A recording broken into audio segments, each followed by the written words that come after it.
Okay. Hi, my name is Steve Blank, and I'm the editor and publisher of Blank Slate Media. And I'd like to welcome you to our discussion with State Senator Anna Kaplan. Anna is now running for re-election in the 7th Senate District in the upcoming primary, Democratic primary, and is joining Blank Slate series of talks with candidates.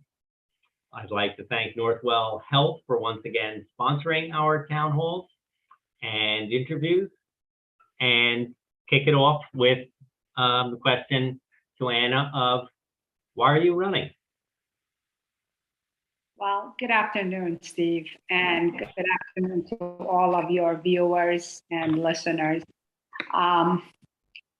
And also thank you to Northwell for sponsoring these important series. I think it is really important for the residents, my constituents, to hear from all of the different people running for these really important seats. We are in a very critical time in our country, and I'm blessed to be serving now as the New York State Senator for District 7. I am privileged and really humbled by all of the people who have come out and have supported me in the last few years, whether it was when I held office in town of North Hempstead as a council member or as the New York State Senator. I tell everybody the same thing. I'm a Jewish political refugee who came to this country at age 13. I came with 39 other kids, and it took about 2 years till my parents were able to join me here in this country. They actually left 6 months after I had left, but it was right the time that it hit the hostages and the Iranian government taking American hostages and not letting them go back home. And at that time, United States government stopped issuing visas to all of the Iranians, wherever they were applying for visas. And my parents couldn't go back home. They couldn't go back to Iran. And what they did was they took refuge and they went and stayed in Israel for about a year and a half before they were given a visa to come. And then, of course, after that, for all of us, my whole family, applying for political asylum, getting our green cards, and then getting our citizenship. I'm grateful for every opportunity that I've had in this country, every possibility that has been really putting me in this path. I tell people I'm blessed. I live a blessed life. I have a wonderful husband. I raised my 2 children here in Nassau County. And I understand the importance of giving back. This country has always been a welcoming country to immigrants coming from all over and working really hard, making their American dream come true. And of course, hopefully at that point, taking a look and understanding how blessed they are and wanting to give back. This is my way of giving back for all of the blessings that I've had in this country. So what would you like to accomplish? What are the needs for your residents that the state of New York can provide that you're hoping to accomplish in this next term? So I think we are living in a democracy, and that has been always what America has been all about. But I think we are living in a very, very divided country right now. And we have extremists who are trying to take over our country and our community and our way of life. That's what I hear from my residents. That's what I see obviously it is not a surprise to see, although, yes, it was a surprise to see what the Supreme Court did. And in light of how a 49-year-old law has been turned back, I hear from a lot of women who feel very threatened. I hear from a lot of communities that don't feel comfortable with gun safety in this country. Those have been the issues that I've fought for and I've stood for. Stood next to my constituents, shoulder to shoulder. The concerns of the LGBTQ community. Those are all really issues that are very important in the next election. Well, the state of New York has essentially codified with Reproductive Act, Roe v. Wade for the state. So right now there is not New Yorkers, even with the Dobbs case from the Supreme Court, essentially have the same protections. Are there other aspects of abortion rights that you feel need to be expanded upon? Absolutely. So I have to remind you a little bit. I remember 4 years ago when I was running for the seat for the first time. And I had an interview, not with your paper, another interview that they asked me, why are you running?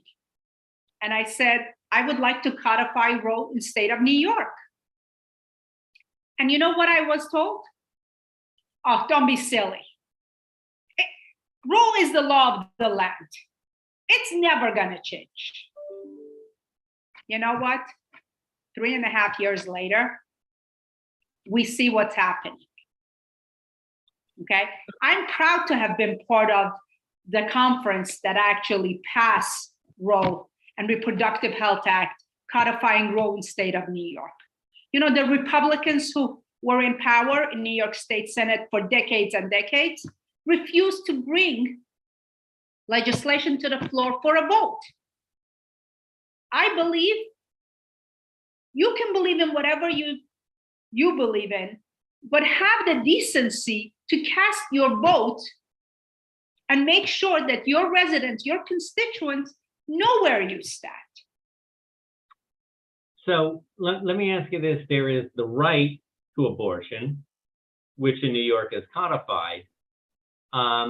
Your opponent has raised the issue of access to abortion for two groups, the poor and the undocumented, saying that they have a right to it, but they don't necessarily have access to it, and that needs to be, and he wants to improve that. Do you support expanding access to the poor? And would you support access for undocumented Americans? So I have to also finish what I was discussing before. We did codify Roe in the state of New York. We passed the Reproductive Health Act, but there's still more for us to do because we need to make sure that we pass the Equality Rights Amendment. We passed it in the special session that we went up to Albany this past June. Once, we need to pass it again next year, and then put it out and make sure that we make it part of New York State Constitution. Because all the good work that we've done so far, all the amazing bills that we've passed and moved this state forward are really at risk right now. And we need to make sure that people like me go back and stand up and make sure that we do whatever we can to enshrine this into our New York State Constitution. So what would go away? What would be lost? So you're saying that it has to be approved for a second time?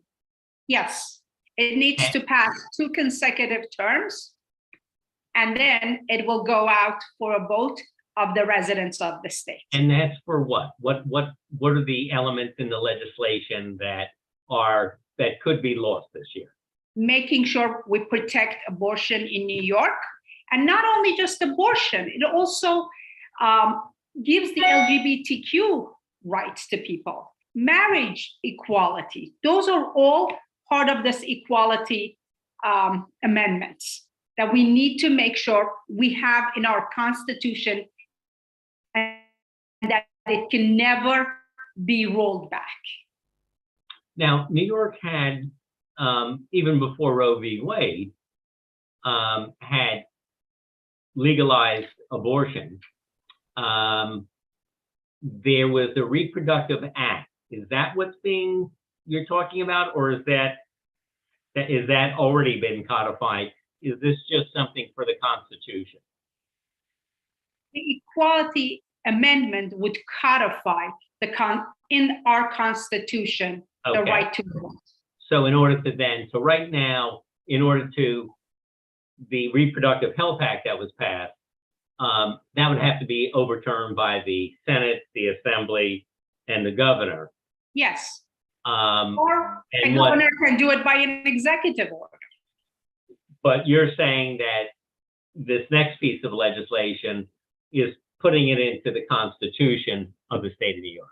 Correct. And let's not forget also the marriage equality and other protections that the Supreme Court is looking into sending to the states to decide and taking those rights away from individuals here in this country. What about access for the poor and the undocumented? Is there anything, number one, should there be additional aid provided to both groups, or one or the other? So I want to make sure that I state this. I fought for all women of every background and will always continue to do that. I've been the leader in making sure we move New York in the right direction. I've been not only trying to protect choice, but have always made it my priority to give choice to all of the women in state of New York, but also making it possible for women who live in other states who don't have the same protection to be able to come here and get and access medical care that they need. And making sure that the physicians, all the healthcare providers can give them the need that they have without being held responsible by other states. Would that include, though, financial support to women who can't afford it? So we have supported Planned Parenthood with millions of dollars. I can tell you, Planned Parenthood is a wonderful facility for everyone, whoever walks in and requires medical care. Okay. I know a lot of other hospitals that when someone walks into their emergency room, they never turn people away. They give them the medical care that they need. Northwell being one of them. So let me ask you, in the changing topics a little bit, what do you think? You're running in a district, you won 4 years ago. I'm not sure of the breakdown now of Democratic registered voters versus Republican in the district following redistricting. But the last time there was a countywide election in 2021, it was a red wave that swept across Nassau County. It took the town of North Hempstead, where at least the town supervisor position, where you were a council member at one point, as well as the other two towns, as well as all four county-wide positions. So what do you think the reason was for that? And is that going to impact you in this election? So I think, Steve, first and foremost, every race, it's about candidates. I won in 2018, and let me tell you, when I ran then, I was running against an incumbent. I was calling people for support, and as soon as they would find out who I'm running against, they would hang up the phone on me or say that I was not going to succeed. I'm proud to say I won with double digits. In 2020, everybody says it's going to be very hard for Democrats to maintain. I won even with a bigger margin. I have a proven record running against Republicans. I know that a lot of my constituents have seen, my residents have seen the work that I've done in the last 4 years as New York State Senator and as 7-year member of town council. I believe a very big part of what happened last election, it was failure to identify the opponent and tell voters who the opponent really is, what their track record is, whether they're extremists or not. I hear from my constituents all the time. We don't want extremists. We want to make sure that we move New York in the right direction. In last election, even though Bruce Blakeman was a council member, nobody knew who he was. Nobody pointed out to his background, what he stood for, what his views were, how he was going to govern. And we've seen how he's governing now. You know, he came out about banning masks while we're in a pandemic, middle of a pandemic, with numbers going up. He appoints racist people to different key positions that won Nassau County. He stands with extremist groups.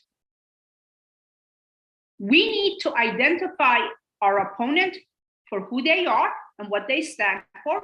And of course, we need to also point out our record. I am proud of my record in the last 4 years. I'm happy to talk about my record, and my constituents and a lot of people that I have worked with know that I have a very open door policy, that I like hearing from everyone, and with every legislation, obviously, most of the legislations we do are not easy ones. If they were easy ones, they would have been done way before my time. These are legislations that are really hard and have impact on our daily lives. And every elected, in my opinion, should do more listening and really listening to all different groups, all the stakeholders, and try to do what's right for the plurality. That has been my policy. That has been the way I've approached every legislation. And that's going to be the way I approach every legislation. My responsibility first is to the Senate District 7, then to this region. And of course, what we do impacts 20 million New Yorkers. Now, in the last election, countywide, a big issue that was raised by the Republicans, including Ann Donnelly when she was running against then State Senator Todd Kaminsky, was bail reform. And that was used where Democrats were, that bail reform was behind the spike in crime statewide, and that Todd Kaminsky was part of that. Now, you were part of that Democratic majority in the state Senate that passed that. First, there were changes to the law. It was originally went into effect in January. Then in April, it was amended.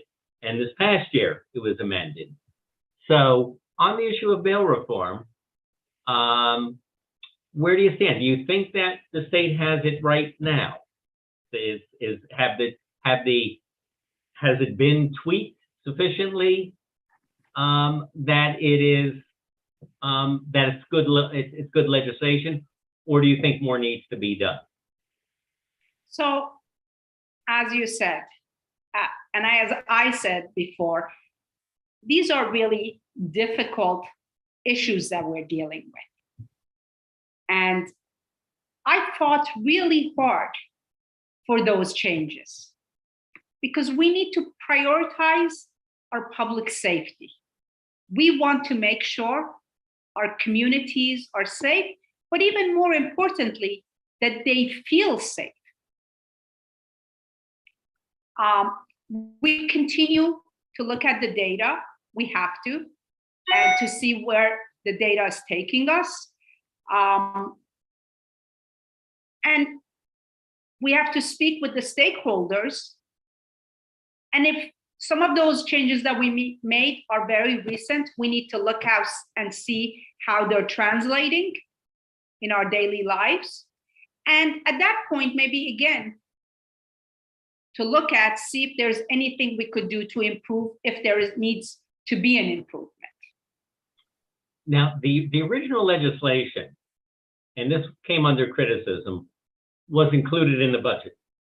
Correct. So there wasn't a separate vote. Correct. For the legislation. It was part of the whole package that included everything. Did you vote for that budget? I voted for the budget. Did you, at the time, did you have concerns for the legislation that was put forth then that was being, Laura Curran, Democratic County Executive, and Madeline Singas, the Democratic DA, had concerns about that legislation when it was initially passed. So why did you approve that legislation? Why did you approve that budget which contained that legislation? So yes, I voted for the budget. First and foremost, the residents of this district don't send me to Albany for not voting on the budget.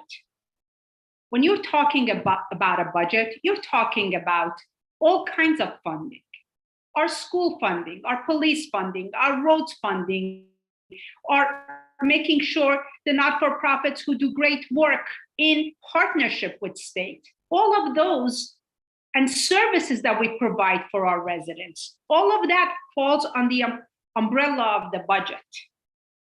So it is imperative that we vote for the budget and we pass it.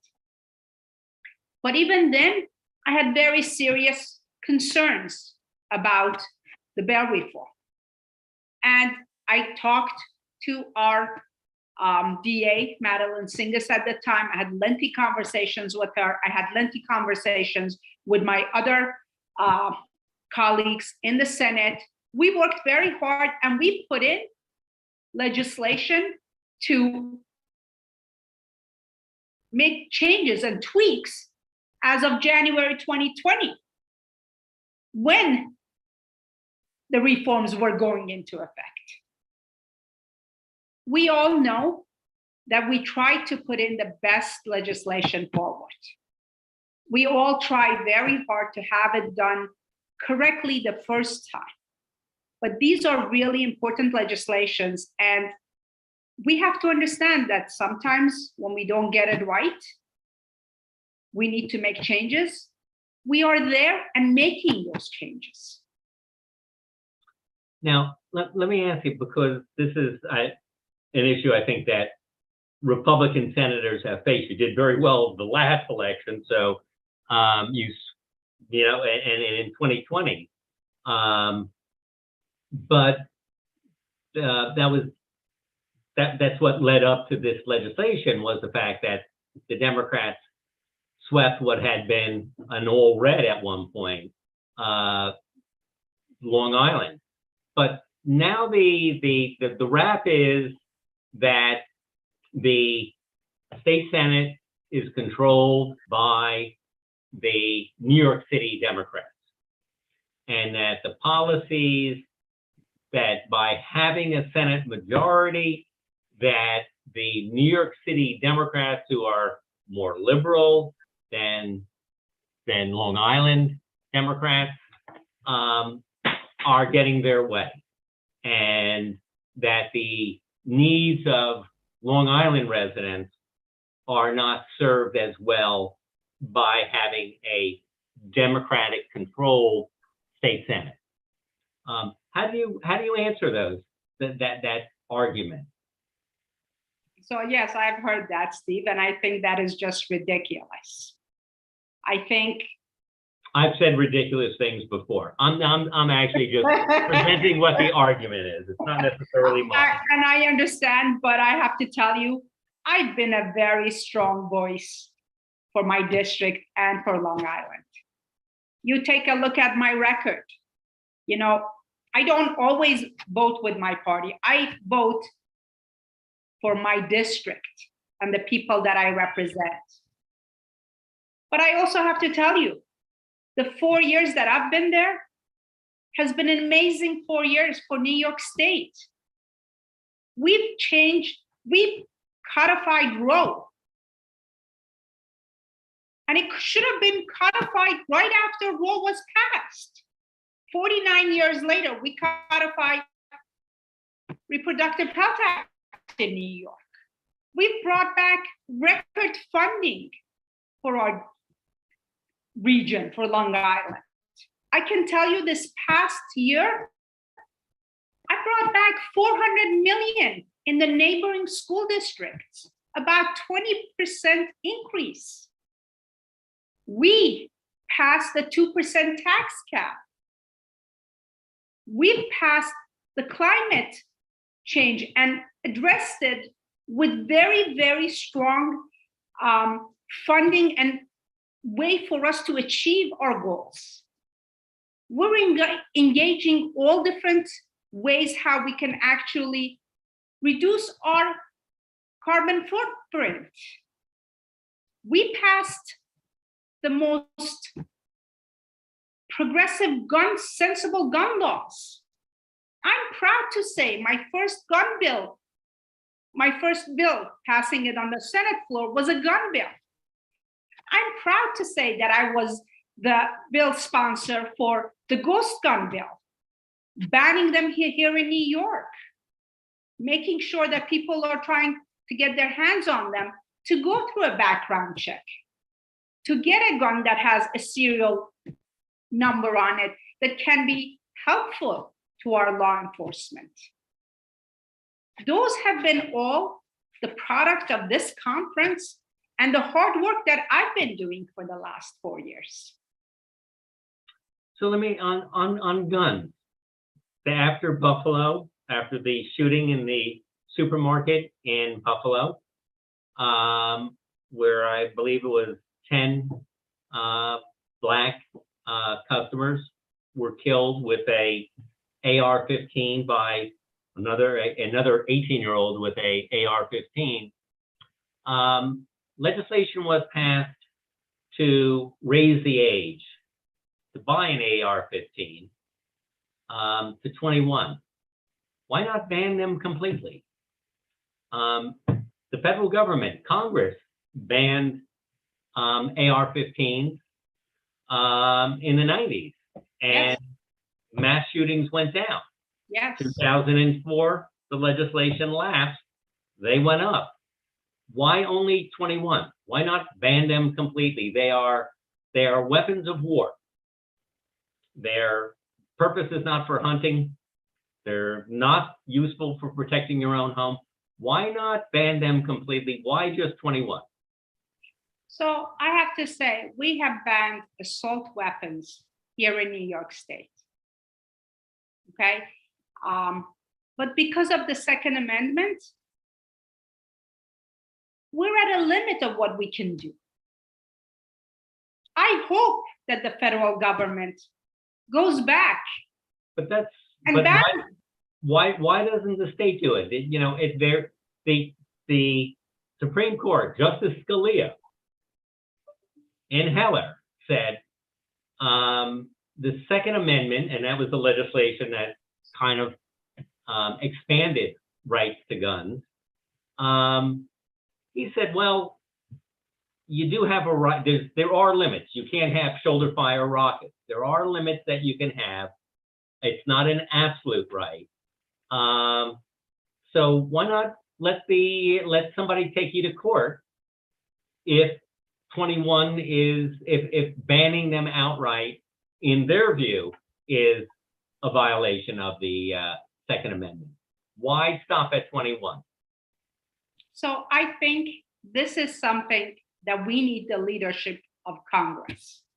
This is something that has to be done on a federal level. I can tell you, we've made sure that anyone who's going out buying an AR-15 has to go through a background check. It needs to have a serial number. But actually outlawing AR-15s would be a requirement for the federal government. We have some of the best gun laws. We are a state that's leader in this. But we banned ghost guns. Does that mean ghost guns are not making their way here? They absolutely are. Why not the state? Why can't the state ban AR-15, period? As I said before, I believe this has to be something that has to be done through the federal government. We want to make sure that we do what we can here. But the fact is, it's the federal government that has to take action because of the Second Amendment. Okay. One of the things also, police reforms. We mentioned bail reform. What about the idea of reforming police? There have been a number of issues, particularly in New York City, where unarmed, Black people have been killed by police. Some notable cases. What kind of reforms are there? Reforms that you think are needed to curb? And again, we're not saying all police do this. We're saying that these are bad police. There's a difference between bad police, like every other profession. Every profession has people who do bad things. Do you think there's anything necessary in reforming how policing is done in New York State? So I think this is something that was very much really in the forefront of all of the legislature. I was proud to help pass a 10-package legislation agenda that dealt with, and I think was nation leading in common sense police reform. I was very proud to have taken an active role in our community and engaging the community with the reform process and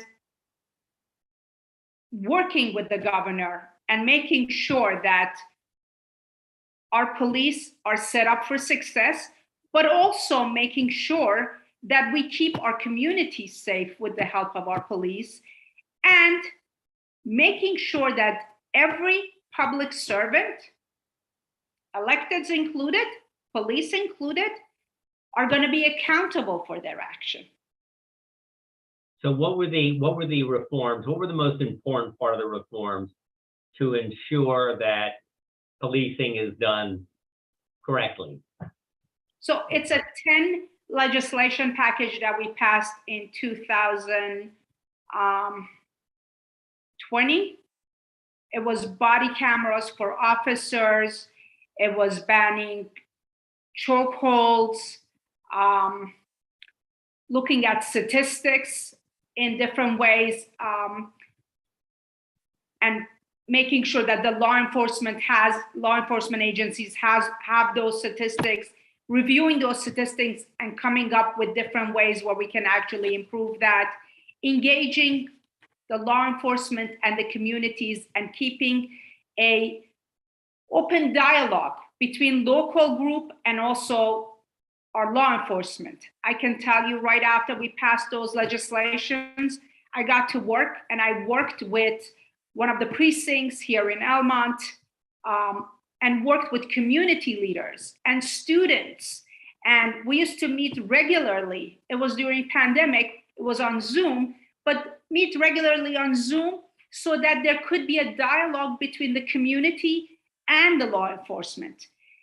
More importantly, for the community to know who their law enforcers are and have a relationship with them, and the law enforcement to know their community and have a relationship with them.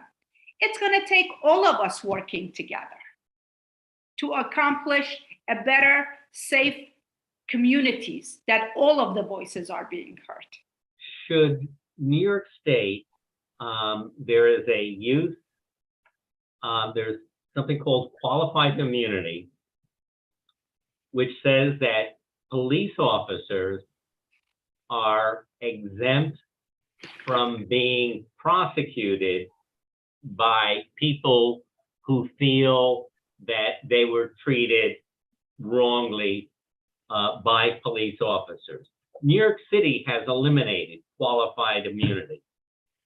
Should the state of New York eliminate qualified immunity? In the city of New York, it was found that police were more careful in how they dealt with suspects and people that they were arresting when they did that. Is that something that New York ought to do? The state of New York ought to impose, is eliminate that protection so that people have the right to file suit if they have been, if police did not act within their rightful authority and how they dealt with them. So I work with our law enforcement all the time and our community leaders. We need to make sure that our police officers are set up for success. We need to make sure that they are able to keep all of us in our neighborhoods safe by providing them with the right training, giving them the resources that they need to keep our communities safe and for them to be able to do their jobs well. I continue and will continue to work as the New York State Senator for this district to speak with all of the stakeholders and with law enforcement to find best solutions to keep our public safe. That has been what I've done before, and it will continue to be. I'll take that as a no for qualified immunity. I'm not saying no. I am saying that I'm more than happy to work with all of the stakeholders. Okay. It is important for all of us to really join together for the betterment of our community. Okay, two other issues. One is the housing shortage. Yes. In the New York metropolitan area, there's about 700,000, a shortage of about 700,000 housing units. In Nassau County, it's one of the highest percentage. Actually, in the country, Suffolk, I think, is the highest county, and Nassau is the second in terms of percentage of single-family homes. But in Nassau County, the children of people who grew up here, children who grew up here, can't afford to move back. And in a number of cases, older residents who are living in single-family homes that would like to, their kids are out of the house, they'd like to downsize. There's not a lot of options. Governor Hochul tried, proposed legislation that would then allow all owners of single-family homes to have a secondary unit. That drew fierce criticism, and she withdrew it. So, what would be your solution? There's a large shortage of housing. Nassau County, you have this dilemma for both the kids of people living here and people who are living here and now want to downsize. What's your solution? So I believe that Governor Hochul had the best intention with the single family dwelling that she had in her budget and that she took away in her amendment, the 100-day amendment. We absolutely do need more affordable housing. We need affordable housing for our seniors. We need affordable housing for our young generations to move in. I've been one of those big advocates and supporters for affordable housing.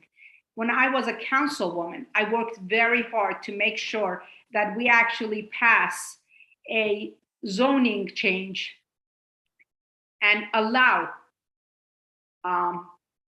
building of affordable housing.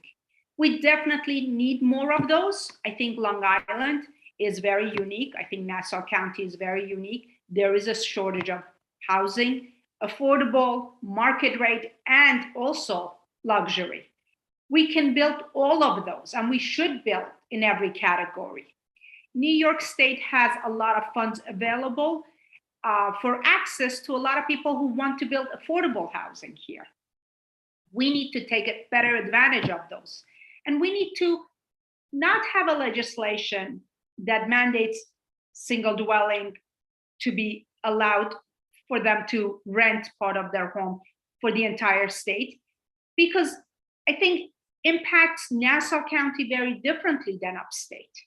I think it's a good idea, but I think it's something that has to be really developed with the communities that want this, working with the villages and the mayors and the residents and getting them to buy in, and maybe even like do more development in our downtown where people wouldn't need to have a car, where they can take mass transit. Building in our downtowns could really revive our downtowns, and it could help the community to build a bigger tax base that helps with the very high tax rates that we're paying. I'm more than happy to do all of the work and to do these projects as I have demonstrated before, and work with whoever wants to work with me to get it accomplished. Yes, I have 2 daughters myself who are not here, and they tell me Long Island is unaffordable. We can't move there. So we do need to have affordable housing where some of these young people could move in, save some money, and hopefully be able to purchase a home. We also need affordable housing for our seniors. Our seniors are really the ones who have fought for our communities and built them. And we've been the beneficiary of them. Now we have to fight and make sure that we take care of them, and whatever we can do to fight to lower the taxes here in Nassau County, especially in my district, because they are very, very high. They also, well, this leads into my second to last question for you. And that is the disparity in spending, in per pupil spending in school districts. most of your district or a good portion of your, well, there is some disparity even within the district. I think you include part of Sewanaka, and you have a school district such as Great Neck, which I think you used to live, that is spending $38,000 per pupil a year. You have New Sewanaka School District, and in some cases, the schools are about a mile apart, where they're spending about $26,000 a year. And that's after foundation money. That's after the state sort of chips in and weighs the balance. But that's a very large disparity. In some places like Hempstead and Brentwood, they've been even rated that they're not even providing education up to the level that the Constitution requires that they get a decent education. What do you do with that disparity? Is that a problem? No, certainly people have moved into school districts like Great Neck and Roslyn where they get great education. And they spend a lot of their tax money, and they vote for that tax money by approving the budget, so they don't mind it for the school district. But you've created this system. Education is supposed to be an equalizer, supposed to level the playing field. That's not what's done in Nassau County, and certainly within the district, because it's a case here of districts that are more affluent. You have better school districts than areas that are not. So what do you do for that? So, Steve, I talk a lot about the American dream and what it means to me. The American dream only works with public education that works for everyone. Just like you said, an equalizer, leveling the playing field. I can tell you, 4 years ago, I had 4 or 5 students from Westbury who approached me. This was even before I announced that I was going to run for this seat, and told me how that their community was neglected for generations, and under the Republican leadership, that they didn't care about kids in all of the communities. They were left behind. They asked to meet with their senator and see what they could do to get more funding for their school. And she had one of her staff members giving them a tour of Capitol and give them pizza and ice cream and talk to them as if they didn't speak English. It was insulting to them. I made a promise to them that if I run and win, I will advocate for them. I've made good on that promise from day one. Westbury was one of the 5 harmed schools here in the state of New York. I brought back funding for all of the district, all of the school districts in my district. I understand my constituents move to this area and pay the very high taxes because they want to be able to give the best education to their children. We all understand that's the fundamental for setting you up for success in future. A good K through 12 education means that you will have a good education, hopefully moving forward to college, and then after that, and better job. We need to make sure we do everything possible to give every child the best education and the best opportunity, and lift everyone.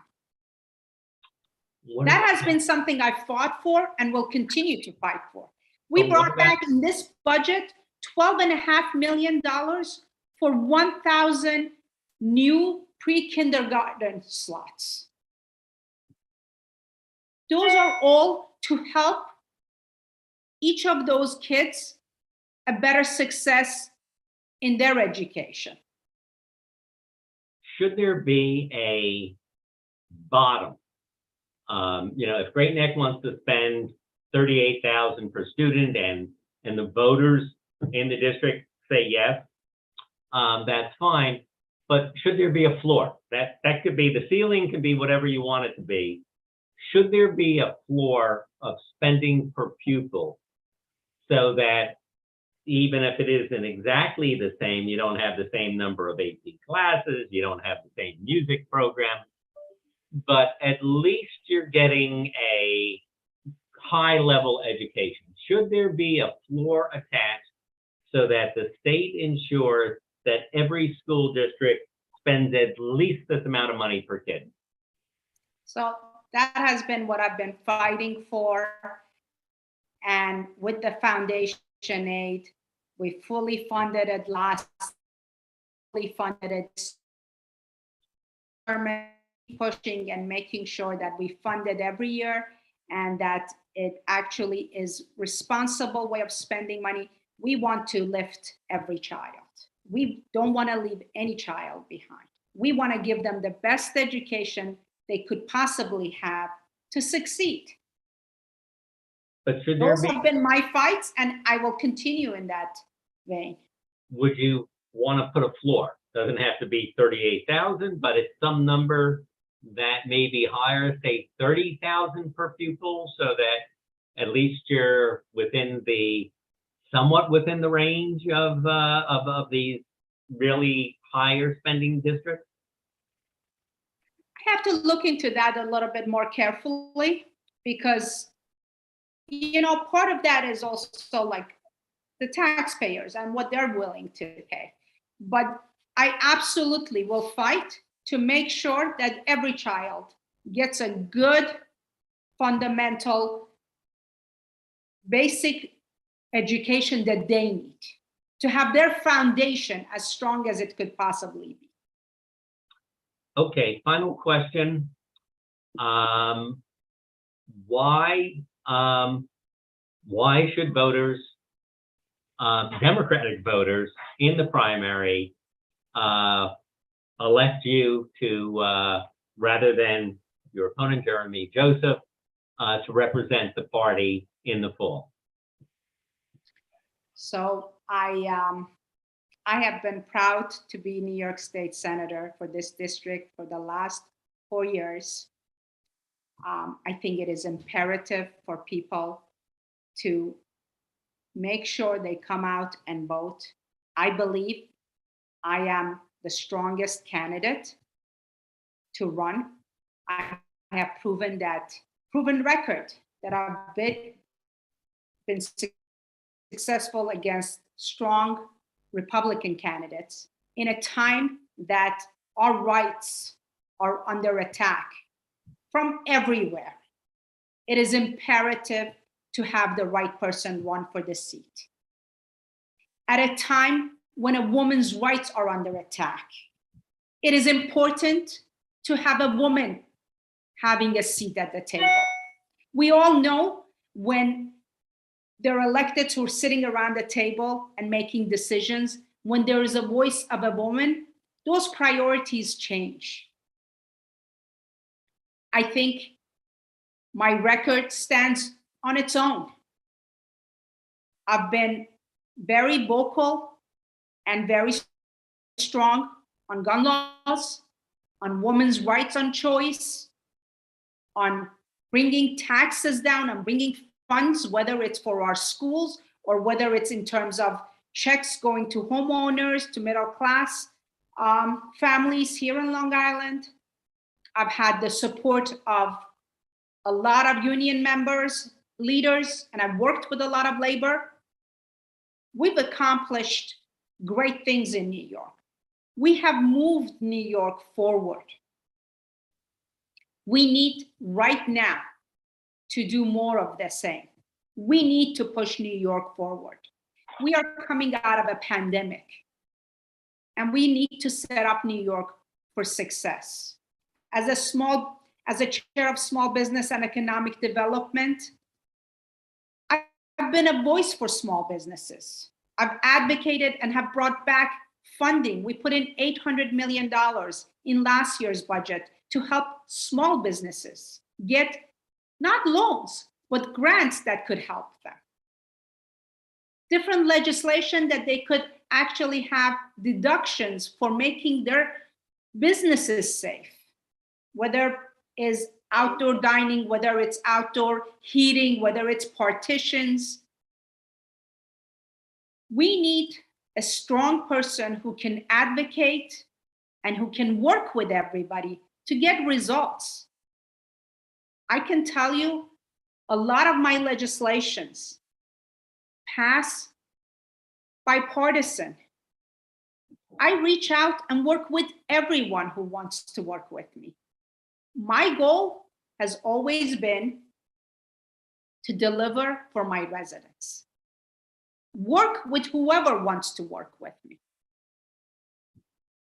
And I think during the pandemic, during a very unknown certainty, not knowing what was happening, we provided a lot of different services for our district, a lot of our constituents.